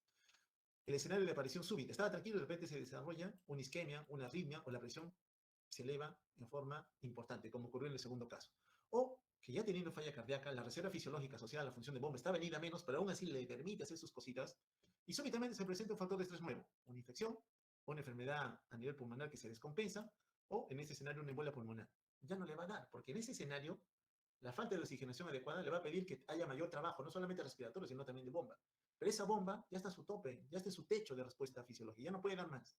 Un factor de estrés va a terminar de claudicar la función de bomba y el paciente va a venir con una falla cardíaca franca. Por eso es importante que entre toda insuficiencia cardíaca que está aparentemente bien controlada, buscar cuál ha sido el factor desencadenante, por qué se ha presentado. O que haya ingerido algún tipo de droga o sustancia, o que de repente haya sobrecargado la oferta de volumen de agua que normalmente debería tener. Habitualmente a estos pacientes se les restringe mucho la ingesta de líquidos porque los manejan mal. Un aumento de la cantidad de líquidos ingeridos sobrecarga rápidamente la volemia sobre un corazoncito que apenas se está moviendo, le das una carga de trabajo adicional, ya no va a poder responder. Entonces hay que cuidar mucho también el equilibrio hídrico para evitar sobrecargas de volumen. Y otras más que están consideradas aquí, que las vamos a pasar de largo, porque evidentemente cualquier factor que aumente el trabajo de la bomba cardíaca, lo vamos a ver al final con ejemplos mucho más comestibles para nosotros, nos van a ayudar a entender cómo es que tenemos que enfrentarnos finalmente a aquel paciente en donde la bomba insuficiente tiene que ser de alguna manera compensada para que el paciente todavía se mantenga estable. Entonces, en nuestra evaluación clínica, recibimos al paciente disneico, dolor de pecho, con mareo, no tolera el decúbito, por ejemplo, siempre buscar otras causas que se parezcan a ello. En el paciente, valorar siempre la presencia de disnea, cuánto ésta se presenta con la actividad física o inclusive en reposo. Si la disnea se presenta con menos actividad física, es mucho más grave para el paciente. Vale decir, está en la cama y tú lo mueves un poquito dentro de su hábito de reposo y se agita, eso es un cuadro grave. Versus aquel que todavía se puede bajar de la cama y caminar algo por la habitación. O aquel que está tranquilo caminando en el llano, pero cuando sube las gradas se cansa. Entonces, hay disneas de diferentes grados de severidad. Por tanto, la correlación con cuán dañado está la función de bomba va a ir más o menos de la mano con cuán grave también es la disnea. Otra disnea que se presenta en las noches, sobre todo, sí, pues como hay sobrecarga de volumen de agua que está disperso en la economía, cuando el paciente se va a acostar, el volumen de agua retorna más fácilmente a las cavidades derechas, y se mete al pulmón, va al izquierdo, si el izquierdo está en falla y le estás mandando más precarga, se agota, se cansa, congestiona el pulmón, se despierta el paciente, se despierta agitado, le falta el aire. Se vuelve a dormir, a los minutos se vuelve a despertar. Disnea paroxística nocturna. O aquel paciente en donde la sobrecarga de volumen de agua o el volumen de agua normal, pero que la bomba no puede manejar, cuando se acuesta, otra vez aumenta el retorno venoso, sobre todo hacia el lado izquierdo, que no puede manejar el ventrículo izquierdo, por tanto congestiona también el pulmón, ortopnea. Se acuesta, se agita. Sentado está tranquilo, como habitualmente viene, ¿no? Si tiene falla cardíaca izquierda, el paciente más cómodo está sentado que acostado. El edema periférico acompaña a los dos, tanto a la falla cardíaca derecha como a la izquierda. ¿Por qué? Porque la izquierda en algún momento puede cometer también la función de bomba del lado derecho. La fatiga, el cansancio, la tos pueden estar presentes. Un estudio grande, hace muchos años se encontró que la disnea es la molestia que más frecuentemente reporta el paciente con falla cardíaca. Entonces, cuando vemos un paciente disneico, no solamente pensar en causas respiratorias, sino también pensar en que pueda tener a un grado de falla cardíaca. Acá está la disnea como principal representante. Bien, ya sabemos que mi paciente tiene falla cardíaca. La pregunta ahora es, ¿cuán comprometido está en la función de la bomba? Recuerda, la bomba cardíaca otra vez, el ventrículo izquierdo tiene que mandar la sangre a la economía, perfundir. Pero cuando trabaja mal, estamos viendo que la sangre puede retornar en flujo retrógrado y comprometer al alveolo. Entonces, ¿cuánto comprometer el alveolo? Congestión. Entonces, siempre que vemos un paciente con falla cardíaca, ventrículo izquierdo, lado izquierdo del corazón, dos preguntas. ¿Está afectada la perfusión? ¿Cómo te das cuenta? Llene capilar, lento. Toco al paciente, frío. Le coloco una sonda vesical, no sale orina, señal de hipoperfusión. O ya viene con deterioro de conciencia, no responde adecuadamente cuando era una persona que sí lo hacía. Esa es una alteración hemodinámica, ¿ya? Compromiso en la función del sistema nervioso central. En forma retrógrada, congestionado. Más agua hay dentro de los alveolos, el oxígeno torpe, lento, no puede pasar adecuadamente la membrana alveolar capilar para oxigenar la sangre, para unirse a la hemoglobina. Entonces hay congestión. ¿Cómo te das cuenta? Porque el paciente viene con ruidos pulmonares, los crepitantes característicamente. Si le coloco el transductor del ecógrafo, voy a encontrar unos hallazgos característicos de que hay agua en los pulmones. Pero eso lo vamos a ver en clínica. Aquí simplemente saber de que la presencia de los crepitantes en un paciente en quien claramente yo tengo la certeza que es una falla cardíaca, me está diciendo que el pulmón está congestionado, que el pulmón tiene más agua de la que debería tener. Entonces, siempre que vemos, repito, el paciente con falla cardíaca, pregunta, ¿cómo está la perfusión y cómo está la esfera respiratoria? ¿Está congestionado o no está congestionado? De ahí surge esta regla de 2x2, que fue publicada en JAMA en el año 2002, para valorar a todo paciente con falla cardíaca. Dos preguntas a responder. ¿Está congestionado o está hipoperfundido? Si me dicen, no está congestionado, el paciente viene saturando al 95%.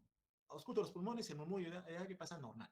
Yo digo, este paciente no está congestionado, entonces está seco.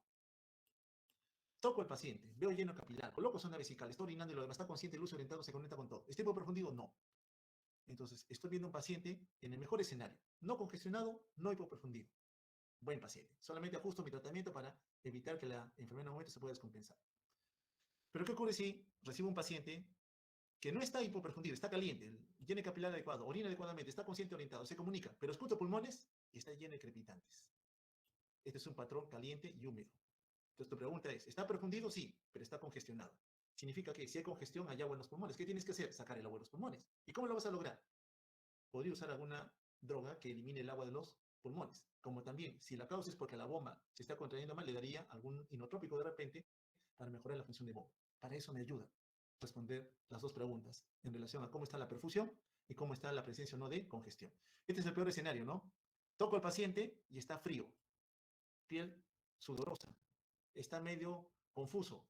La sonda vesical la colocamos y no hay orina. Ausculto pulmones y está lleno de crepitantes. Es decir, está hipoperfundido y está congestionado. Por tanto, acá ya el escenario es un poco más complicado. ¿Se acuerdan del primer caso del paciente que vimos que tenía una valvulopatía mitral? El paciente venía hipotenso y también venía con falla respiratoria. Es decir, estaba húmedo, congestionado, y también estaba frío, hipoperfundido. ¿Qué hago ahí? ¿Tiene agua en los pulmones? Sí, tiene agua en los pulmones. Ni vuelta que darle, vimos la placa, estaba todo blanco. Mi raciocinio es, quítale el agua. Disminuye la volemia. Pero ojo, acuérdate que el paciente tenía una presión arterial baja. No recuerdo bien, estaba alrededor de 70, vamos a poner 70-40. Si tú le disminuyes la volemia por intentar sacarle agua a los pulmones, esta presión la bajas más, hipoperfundes más al paciente. Cuidado, peligro, no. Tienes que verlo en el contexto global. El paciente está hipoperfundido y está congestionado. Entonces tú dices, antes de sacar el agua, primero tengo que mejorar la presión. Entonces quizás digas, mejor uso un vasopresor, levanto presión, o un inotrópico agregado al vasopresor, mejoro fuerza contráctil, y una vez que le ve la presión, recién uso la droga para sacar el agua. Depende del escenario. Lo importante es que tú, cuando enfrentas al paciente, determines cómo está la perfusión y cómo está la congestión. ¿Hay o no hay presencia de las dos? Puede ser que el escenario sea que está congestionado y la presión arterial esté en 200, 100. Vamos a poner otro escenario, ¿no? Tiene agua y tiene presión alta. Entonces aquí, la droga que yo utilice para sacar el agua quizás también me ayude a controlar presión. Manejo postcarga, manejo precarga y el paciente mejor. Entonces, valorar esas dos condiciones, cuando uno enfrenta al paciente, solo de forma razonable en base a la fisiopatología, te va a ayudar a resolver problemas. Vamos tranquilos. Pero si el paciente está muy comprometido a nivel respiratorio y la parte respiratoria no te deja trabajar, no te queda otra. Intubas, sédalo, lo conectas a un ventilador y comienzas a trabajar. Porque a veces el paciente no colabora. Está en tanto estrés que no te deja. Dice, todavía puede aguantar, no, pero el paciente no tolera, no quiere esperar. Y esa situación de estrés, de demanda incrementada de oxígeno que el mismo no puede ofertarse, evidentemente genera un círculo vicioso que al final lo puede descompensar. Entonces, muchas veces es mejor mantener dormido al león, al paciente en este caso, conectado a su ventilador, trabajamos bien, sacamos el agua, manejamos hemodinamia y vamos en salida con el soporte ventilatorio. Depende por eso del escenario. Bueno, el estudio diagnóstico ideal, la radiografía de tórax, en donde podemos encontrar un patrón congestivo, no me voy a tener a hablar mucho de esto, solamente que mientras más negro vemos al pulmón, mejor para nosotros, mientras más blanco lo veamos, más congestionado está, ¿no? Y a veces en ese escenario encontramos la presencia del derrame pleural, pero ya sabemos que el derrame pleural en este escenario se debe a un problema cardíaco, ¿no? Las membranas pleurales no están enfermas. El electro me ayuda como ayuda diagnóstica también para ver la causa de la falla cardíaca, sí, porque me va a ayudar a detectar si una de las principales causas asociadas a falla cardíaca, el infarto, está presente o no. El electro me ayuda. Todo paciente con falla respiratoria, en que tú sospechas que tiene una insuficiencia cardíaca de base, tienes que tomar el electrocardiograma, porque puede ser que un infarto sea el origen del problema que estás teniendo frente al paciente. O que ya tenga algún desorden a nivel anatómico, o un ventrículo izquierdo muy hipertrofiado, que te orienta también a pensar una disfunción diastólica, o que tenga alguna arritmia cardíaca, cuya frecuencia de descarga está muy acelerada y esa te está llevando a la congestión pulmonar. Controlas arritmia, controlas congestión. Entonces, esto te ayuda a identificar al agente causal, si es que está presente o no. Lo identificas, lo tratas, ayudas mucho a manejar la insuficiencia cardíaca. Siempre hay que buscar al factor que originó toda la serie de procesos que vamos acompañando al paciente con insuficiencia cardíaca. Laboratorio, bueno, para buscar algunas otras causas, el hemograma, causas infecciosas, panel metabólico, glucosa, creatinina, biomarcadores cardíacos, sobre todo péptido natriurético B. De todo paciente que viene con disnea y yo no reconozco la causa, si es pulmón o es corazón, busco en pulmón, no encuentro nada, busco en corazón, no encuentro nada, digo, ¿y quién es el causante? El paciente dice que le falta el aire. Hay una prueba con un biomarcador que es este de acá, el péptido natriurético B, que de encontrarse elevado por encima de 100, nos lleva a sospechar que el paciente pueda tener al corazón como causa de la disnea. Eso lo empleamos cuando no tenemos clara la causa, ¿no? Si es más de 500, mucho más fortalecido la sospecha de que pueda ser el corazón.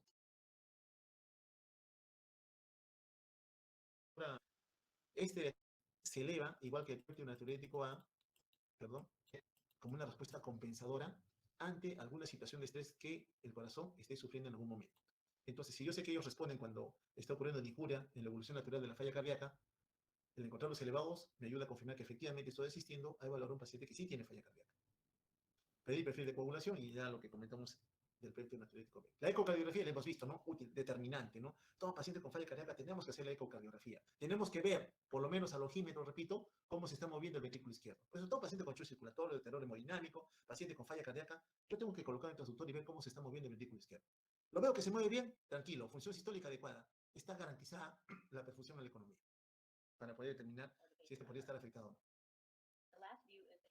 En este lado veo un buen ventrículo izquierdo, no se contrae adecuadamente. Y aquí un ventrículo izquierdo algo lento, algo perezoso. Señal de que la capacidad contráctil está venida menos. Aquí tenemos otro escenario. Miren, no sé si se vio, ¿no? Ahí está. Vamos a salir acá. A veces cuando yo quiero que corra el video, no corre como quisiera. Miren este ventrículo izquierdo, miren las paredes, el septum, la punta, la pared libre. A grosso modo, ¿creen ustedes que se está contrayendo adecuadamente ese ventrículo izquierdo? Otra vez decimos, no. Las paredes, miren, la punta no se contrae, no se acerca siquiera. La pared libre, por lo menos en los dos tercios distales, tampoco. Solo la base, algo se está contrayendo. Pero la punta y la pared libre misma no. Entonces aquí hay un severo compromiso contráctil. Solamente de verlo decimos que hay una disfunción sistólica. Ese ventrículo no me garantiza para nada inyectar un volumen de sangre. Probablemente venga con algún grado de hipoperfusión.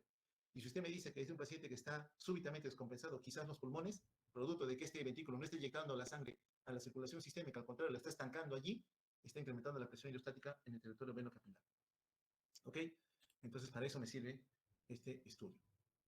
Entonces, en resumidas cuentas, los pacientes con falla cardíaca, cuando uno los ve, puede sospechar directamente que el corazón esté comprometido. Sobre todo cuando el pulmón lo está acompañando, ¿no? Vienen los dos juntos prácticamente en el escenario de una insuficiencia cardíaca del lado izquierdo. Entonces, confirmamos la causa, clasificamos si es aguda o es de un paciente crónicamente enfermo que recién se ha descompensado. Siempre vamos a tratar de identificar qué factor desencadenó la descompensación. ¿Por qué? Dejó de medicar, si historia natural, un factor de estrés a la cabeza, las infecciones, por ejemplo. Valoramos el perfil clínico hemodinámico, congestionado, perfundido. Pregunta básica que hacemos siempre todo paciente con insuficiencia cardíaca. No a él, nosotros nos hacemos la pregunta.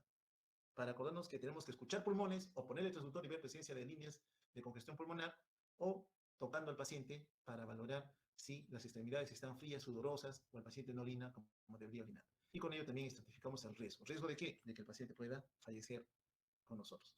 Entonces, cuando valoramos al paciente con falla cardíaca, ya sabemos que de las dos variables, una vascular, otra asociada a la función de bomba, gasto cardíaco, nos va a obligar a recordar otra vez los actores que están involucrados en mantener este gasto cardíaco. Ya sabemos que el volumen circulante efectivo y la frecuencia cardíaca son los determinantes del gasto cardíaco.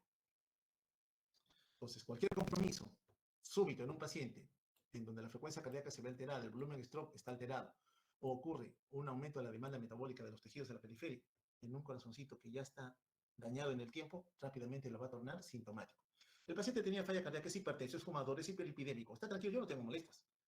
Y de repente, por alguna condición, consumió un antihistamínico que lo lleva a la presencia de taquicardia. Y cuando aumenta la frecuencia cardíaca, más demanda. Y su corazón ya estaba ya al tope de su respuesta compensadora.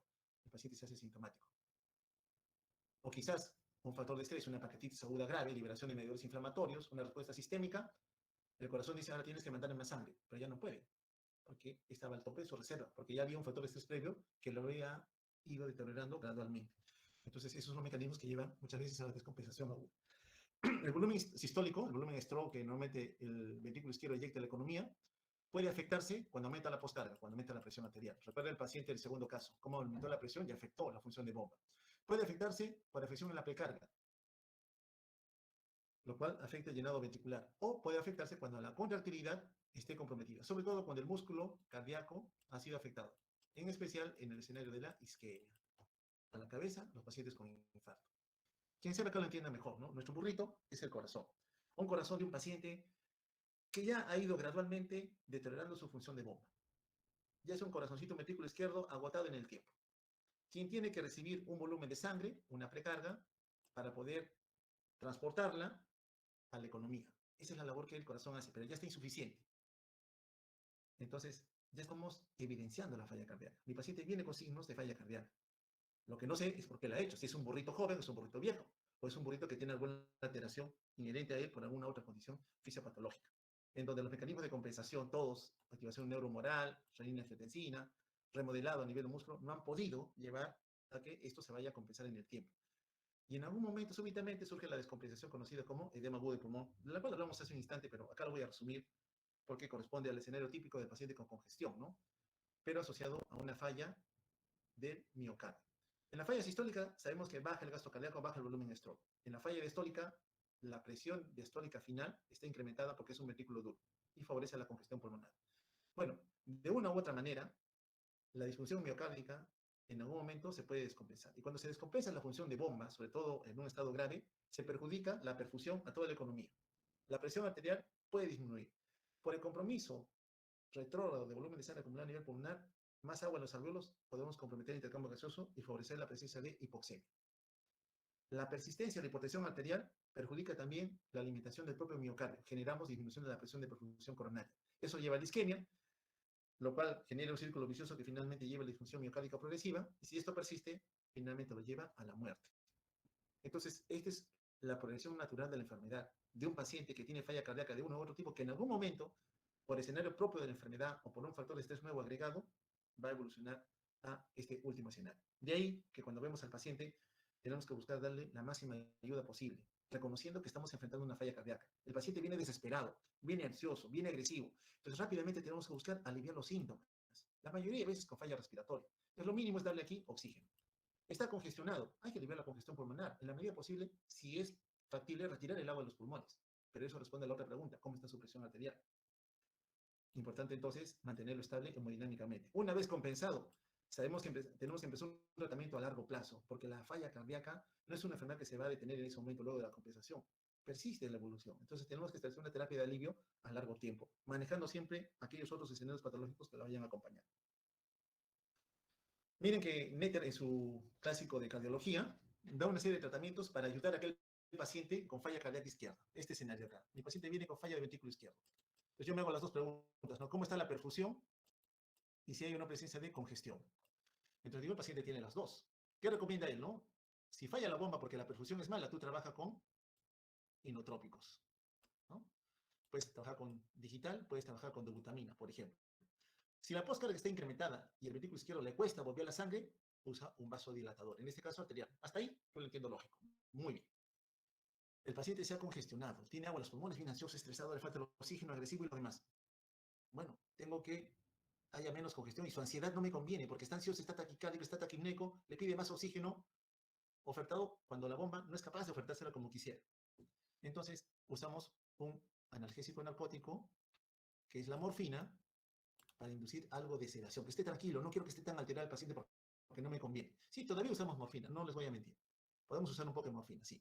El oxígeno ni qué decir, todavía lo seguimos usando indefectiblemente. El paciente viene con falla respiratoria, en el escenario de una insuficiencia cardíaca, hay que darle oxígeno. ¿Qué nos dice hacia el lado derecho? El ventrículo derecho es el que también está comprometido. Bueno, aquí nos dice, puedes aplicar torniquetes. ¿Por qué torniquetes? Dice, yo le dije, ¿cuál es la lógica de torniquete? Ah, la precarga, ¿verdad? Pues viene la sangre de regreso al lado derecho, pero vemos que el lado derecho está estancando la sangre, no la puedo bombear a la circulación pulmonar, entonces toda la sangre se queda acá, pero la sangre quiere, como sea, llegar otra vez aquí, es decir, que la precarga se mantenga. Entonces, ¿qué proponer? Torniquetes. Torniquete, dije yo, pero eso ya no lo hacemos, ¿no? O las clásicas sangrías, ¿no? Que la sangre que no puede retornar se vaya por otro lado, pero la sangre transporta oxígeno. Entonces dije, este escenario de tratamiento un poquito antiguo. Pero yo le entiendo lo siguiente. Sabemos que las venas son reservorios de sangre. Por tanto, si son reservorios de sangre y yo veo que la precarga intenta todavía volver a las cavidades derechas, ¿qué usaré? Un venodilatador. Se aumenta el diámetro de las venas, más sangre se queda atrapada aquí. Eso sí, reemplazando a torniquete. Claro, un venodilatador, ¿no? Los nitratos como la nitroglicerina, que me ayuda a relajar el músculo lisovenoso, vaso de capacitancia, atrapo sangre, menos precarga, y le ayudo al ventrículo derecho. Ahora sí, él está más tranquilo para bombear la sangre en lo que pueda hacia la circulación pulmonar. Ultrafiltración, sí. La hemodiálisis te puede ayudar a retirar el volumen de agua en exceso que el paciente tiene y por vía renal, en caso no orine el paciente, te puede ayudar. Sí, ocurre en el escenario del edema agudo de pulmón de causa cardiogénica, pero por sobrecarga de volumen en el escenario de una insuficiencia renal. Ahí sí nos puede ayudar. Y lógicamente, si el paciente orina, aquí también estamos de acuerdo con Netter cuando dice usa diuréticos. Indefectiblemente que sí, el diurético me va a ayudar a sacar el agua en exceso, en especial de aquella que se está acumulando a nivel pulmonar. Entonces, tiene lógica, sí. Lo único que diría lo del torniquete, ¿no? Ya no lo usamos porque tenemos otro escenario de tratamiento para manejar la falla cardíaca.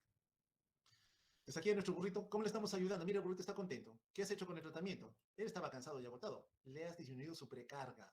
Bajas precarga, bajas volemia. Si el paciente orina, quítale el volumen de agua en exceso para que él, ahora sí, con esa carga que está disminuida, en base a la capacidad contráctil que tenga, le permita perfundir adecuadamente. Él está bien. El otro escenario, ¿no? No vayas tan rápido, porque la frecuencia cardíaca incrementada, el paciente a veces viene taquicárdico, tampoco le conviene. De ahí el raciocinio de tener que usar un beta bloqueador. También este corazoncito se va a sentir aliviado, ¿no? De que pueda responder mejor ante la situación de estrés. Y la otra, cuando le das un estímulo, ¿no? Le das una ayuda adicional para que él pueda trabajar. Algún inotrópico o quizás trabajando con la poscarga, disminuyendo poscarga, él también va a encontrar una mayor facilidad para poder bombear la sangre y reperfundir a la economía como habitualmente debería ocurrir. Entonces, todos estos escenarios van en relación al comportamiento que la falla cardíaca tenga en el tiempo. Y si fracasamos, si es un corazón que ya no da más, sí, a veces la falla cardíaca es tan avanzada que hagamos lo que hagamos, el paciente no responde, o responde muy poco, o responde un par de días y luego se vuelve a descompensar. No le queda a ese paciente otra alternativa que el trasplante cardíaco. Reemplazar un órgano que ya está severamente dañado. Pero ya no da el paciente, ya está en franca falla cardíaca. ¿Cómo lo vamos a poder ayudar entonces? Podemos utilizar algunos dispositivos en lo que aparece, ojalá, rogamos todos, un potencial donante. Entonces el paciente ya no da, está al punto crítico de poder fallecer. Entonces reemplazamos en algo la función de bomba. Empleando un balón de contrapulsación intraórtico, el ECMO, que es la oxigenación extracorpórea. Ahorita les voy a mencionar cómo es un corazón mecánico o el ultrafiltrado. un balón de contrapulsación aórtica a través de la arteria femoral, coloca un catéter especial que en la parte distal tiene un balón. Balón que se infla y se desinfla como están viendo ustedes. Al momento de inflarse, hace que la sangre se oferte a la economía, ¿no? Como que empuja la sangre o la impulsa a que se distribuya la economía y la regresa también hacia los velos sismoideos para que a través de los ostium de las coronarias alimenten al miocardio, ¿no? Se contrae, o sea, se infla y se desinfla, en otras palabras.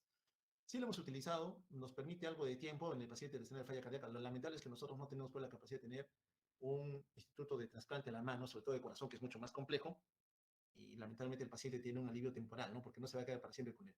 El otro escenario es el uso de un corazón mecánico. La bomba ya está mal.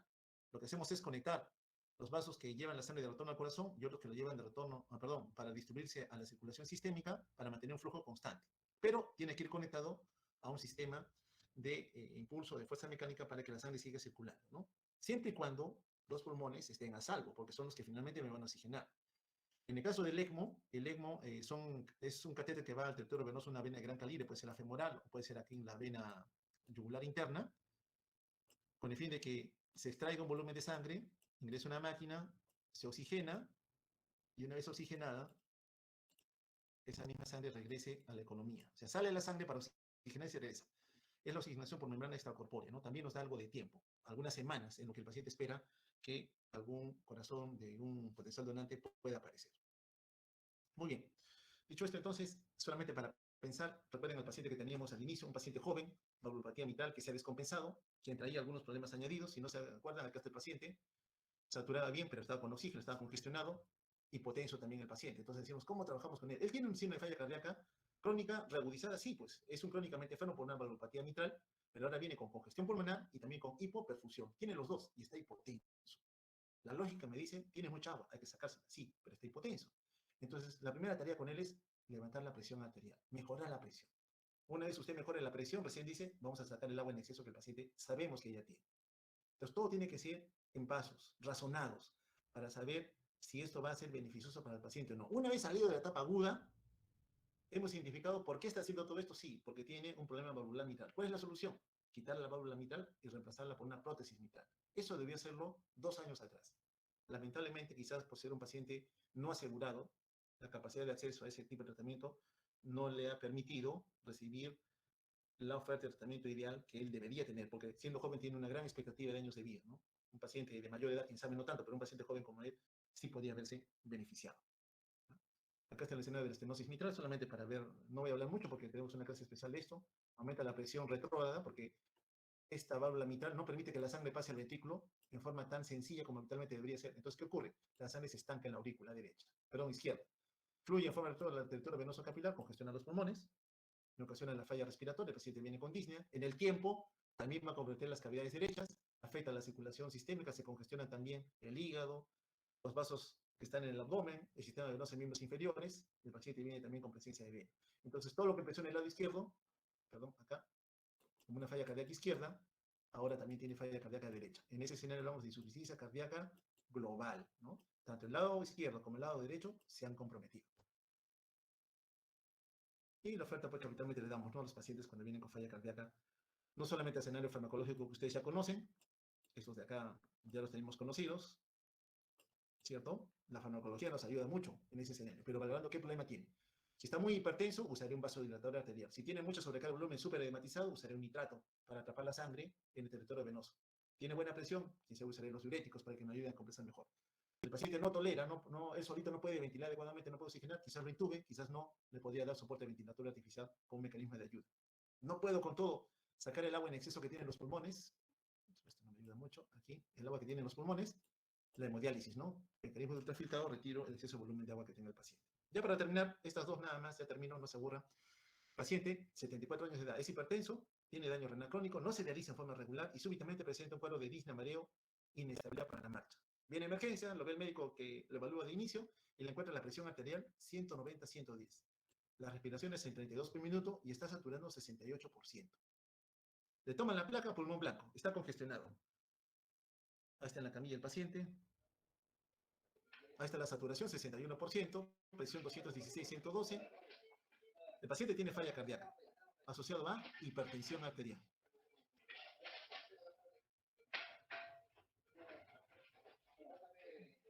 aquí el mismo escenario, ¿no? ¿Qué hacemos con el paciente? ¿Cuál es el peligro más grande que tiene ahorita? Es respiratorio. Primero trabajamos con la esfera respiratoria. Está inquieto, no va a dejar que lo ayude. Lo más probable es que tengamos que intubarlo con el ventilador. Bajamos postcarga porque la presión hemos visto que está francamente incrementada y es un corazón probablemente insuficiente. Bajamos postcarga, el paciente muy probablemente vaya a mejorar. El problema está que aquí están demorando mucho en darle la primera medida de tratamiento que debemos dar a este paciente. ¿Cuál es? Darle oxígeno. Desde que el paciente nadie le da oxígeno. ¿Por qué él está así? Porque no tiene oxígeno suficiente. Y la apuesta ya se agota, se cansa, el paciente no da, ya está partiendo. Lo importante aquí es que nosotros tenemos que darle la ayuda identificando al principal problema que el paciente vaya a tener. Mire cómo bajó de 61 a 55 solamente al haberlo acostado. No le conviene al paciente estar en decúbito. Por eso, si él estuviera un poco más despierto, minutos antes, probablemente se hubiera sentado, hubiera a todos porque no le gusta estar acostado. Solo que ahora se está dejando ya derrotar por el evento que lo ha llevado a la descompensación. Así es como viene en el escenario de una falla cardíaca aguda. Es un paciente renal, tiene sobrecarga de volumen. Ese corazón no está en la capacidad de manejar ese volumen, esa precarga. Y peor ahora, la postcarga también se ha incrementado. Entonces yo tengo que manejar precarga, tengo que manejar postcarga para aliviar la función de la bomba. Por un lado, usaré nitratos, por otro lado, quizás use un vasodilatador arterial. ¿Orina o no orina el paciente? No orina, entonces el diurético no tiene razón de ser. El siguiente paso probablemente con el paciente, luego de intubarlo y conectar un soporte ventilatorio, va a ser que tener que pedir ayuda a nefrología para que le inicien terapia dialítica y me extraigan el exceso de volumen de agua que probablemente el paciente tenga a nivel pulmonar. Muy bien, con esta terminamos. No sé si tienen alguna duda, pregunta, comentario que hacerme.